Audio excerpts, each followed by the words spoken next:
Hello बच्चों, let's see the question. The question says, which of the following statement is not correct regarding aniline? Option A, it is less basic than ethylamine.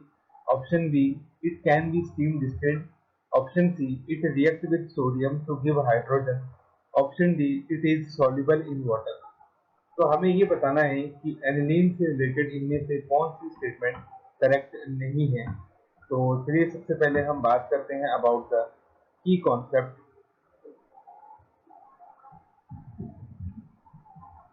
And key concept is, first, in aniline, lone pair on nitrogen is in resonance with benzene ring. Second, in aniline, phenyl group is bulky, hence aniline do not form hydrogen bonding.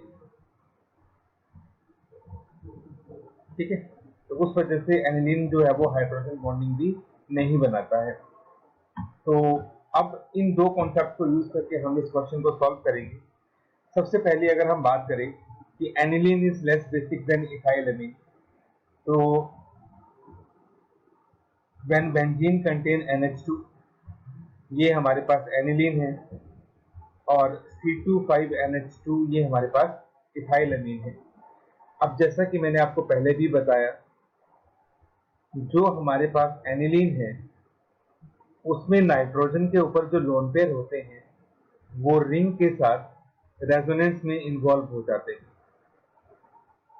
Ring के साथ resonance होने की वजह से nitrogen अपने lone pair loose कर देता है, जिसकी वजह से नाइट्रोजन के पास लोन पेयर डोनेशन के लिए अवेलेबल नहीं होते।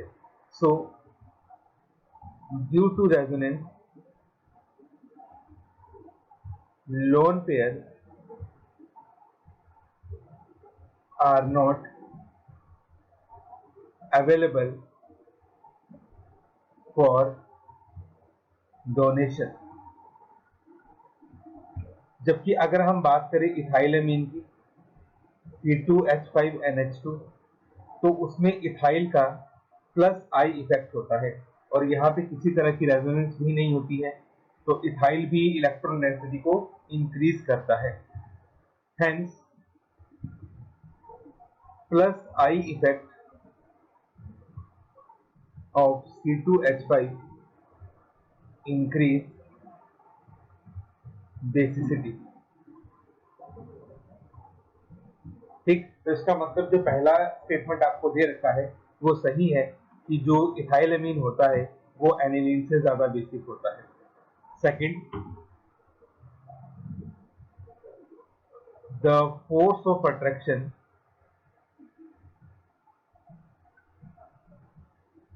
among aniline molecule is very weak। क्योंकि ये मैंने आपको की कॉन्सेप्ट में बता दिया कि एनिलीन में फिनाइल ग्रुप बल्की होने की वजह से एनिलीन हाइड्रोजन बॉन्डिंग नहीं बना सकते।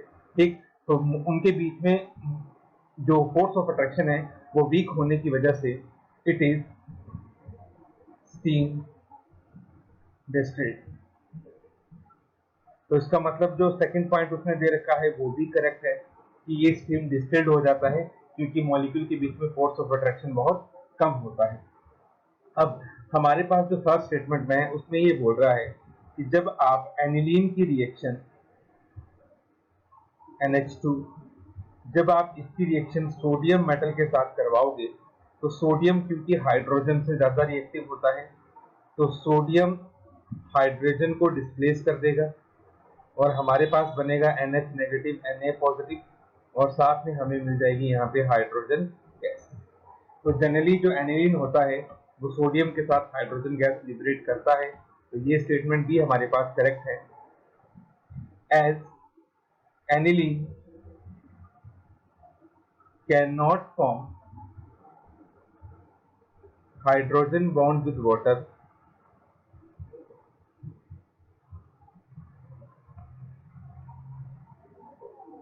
क्योंकि फिनाइल ग्रुप बहुत बल्की होता है, hence it is insoluble in water। ठीक, उस वजह से ये वाटर के अंदर इनसॉल्युबल होता है। तो इसका मतलब जो स्टेटमेंट नंबर 4 है हमारे पास वो रॉन्ग है कि ये वाटर के अंदर सॉल्युबल होता है। तो हमारे पास ऑप्शन ए रॉन्ग है, बी भी रॉन्ग है, सी भी रॉन्ग है, option D is the correct option. ये स्टेटमेंट इनकरेक्ट है। तो our final answer is option D, it is soluble in water. This is the final answer. Hope you understood it well. Best of luck.